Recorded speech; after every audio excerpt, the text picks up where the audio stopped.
बिहार चुनाव में एनडीए को लगातार बढ़त मिलती जा रही है। अभी यह बात अलग है कि रुझान भी आ रहे हैं, रिजल्ट जो है 1 घंटे बाद आ जाएगा, लेकिन उससे पहले अगर हम पूरे देश की बात करें तो हर जगह जश्न का माहौल है भारतीय जनता पार्टी के कार्यकर्ताओं में और उनके नेताओं में। हम महाराष्ट्र की बात कर रहे हैं। महाराष्ट्र में भी देखा जाए तो प्रदेश कार्यालय पे जश्न का माहौल वहाँ पर बनाया जा रहा है। और उपनगरीय क्षेत्र की अगर हम बात करें तो कांदिवली में इस समय में हैं, देख रहे होंगे कि यहाँ पर जनसंपर्क कार्यालय नगर सेवक ठाकुर सागर सिंह का है। और यहाँ पर अभी पूरी तरह से एक तरफ से देखा जाए तो भारतीय जनता पार्टी के जो सहयोगी दल है, एनडीए की बात करें तो उनकी सरकार बनने जा रही है, लेकिन यहाँ जश्न अभी से मनाया जा रहा है। आप देख रहे होंगे कि मिठाई लाई जा रही है और यहाँ के जो पूर्व नगर सेवक हैं, खास तौर से सागर सिंह जी, आप देख रहे हैं कि सबको महिलाएं प्रथम होती हैं, इसलिए देखा जाए तो महिलाओं को सबसे पहले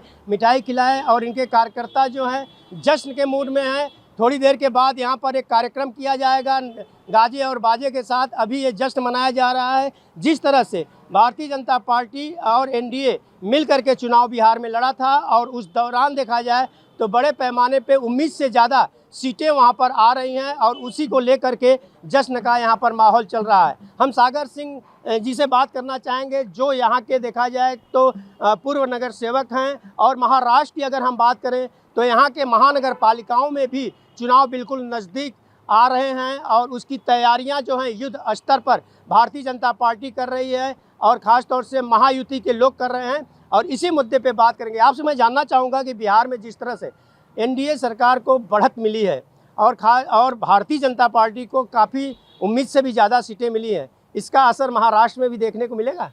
जी, सबसे पहले तो मैं आपका भी मुंह मीठा करूं।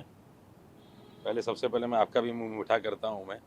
मुझे लगता है कि ये भारत देश के सभी देशवासियों के लिए बहुत गौरव की बात है कि बिहार में हमारे देश के प्रधानमंत्री नरेंद्र मोदी जी के नेतृत्व में और हमारे देश के गृह मंत्री अमित शाह जी के नेतृत्व में बिहार का चुनाव जो लड़ा गया, मुझे लगता है कि बिहार की जनता ने बहुत मुंह तोड़ जवाब महागठबंधन को दिया है कि जिस तरह उन्होंने एक नौकरी का लालच देकर वोट बटोरने की बात की।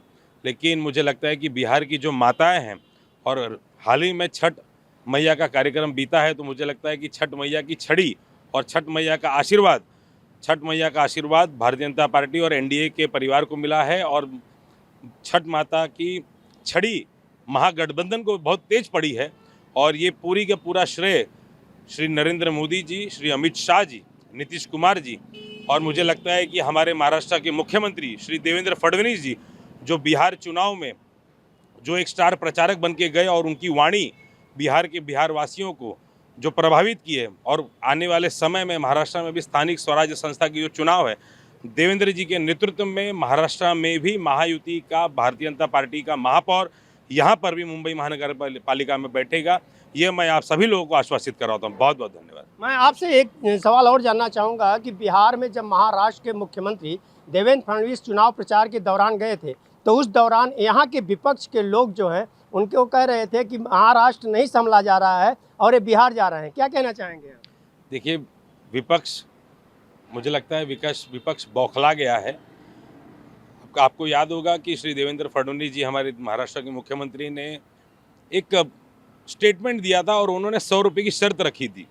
100 रुपये की शर्त ये रखी थी उन्होंने कि विपक्ष अगर महाराष्ट्र के विकास, जो विपक्ष ने विकास किए है उसके बारे में आने वाले समय में 10 महीनों में जितने साल उनकी सरकार थी, अगर वो गिनवा दे तो वो 100 रुपये उस व्यक्ति को दे देंगे।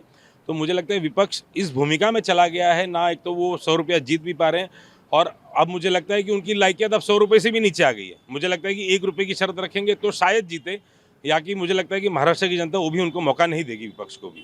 बिहार में देखा जाए तो लालू प्रसाद यादव की पार्टी की बात करें तो काफ़ी लालच दिया गया था और कहा गया था कि हर घर में एक सरकारी नौकरी दी जाएगी। लेकिन भारतीय जनता पार्टी एनडीए की बात की जाए तो वहाँ पे घर घर देखा जाए तो लोगों को 10-10 हज़ार रुपये दिए गए। और इसका क्या महिलाओं को जो दिया गया ये बेनिफिट मानते हैं आप?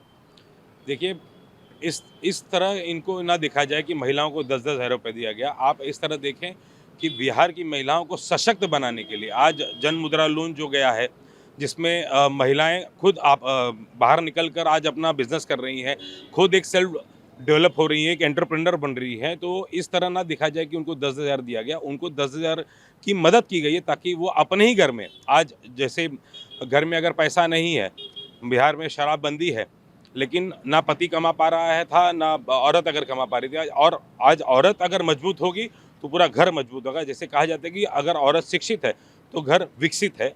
तो मुझे लगता है कि ये बिहार की महिलाओं को सशक्त करने के लिए और बिहार के हर लोगों को मजबूत करने के लिए ये एक योजना सरकार ने लाई है, एनडीए सरकार ने। बिल्कुल, आपने देखा कि जिस तरह से बिहार में एनडीए बड़े पैमाने पे जो है चुनाव जीत रही है और रिजल्ट भी आने वाला है। 1-2 घंटे के बाद जो है क्लियर हो जाएगा कि कौन सी पार्टी कितना वोटों से आगे है। और ख़ास तौर से देखा जाए तो वहाँ पर 245 सीट है, लेकिन वर्तमान समय में 195 सीट पर एनडीए आगे चल रही है और सरकार बनना वहाँ भारतीय जनता पार्टी का तय माना जा रहा है। वहीं दूसरी तरफ लाडली बहन योजना, अगर महाराष्ट्र की बात करें, विधानसभा चुनाव से पहले लाडली बहन योजना जो यहाँ पर लाई गई थी उसका अच्छा प्रतिसाद मिला था महाराष्ट्र में, और उसी को देखते हुए बिहार में भी देखा जाए तो एनडीए ने हर महिलाओं को के खाते में 10-10 हज़ार रुपया इसलिए दिए गए थे कि वो अपना खुद का रोजगार कर सके, और कहीं ना कहीं उसका फ़ायदा बिहार के सरकार को यानी कि एनडीए को होता दिख रहा है।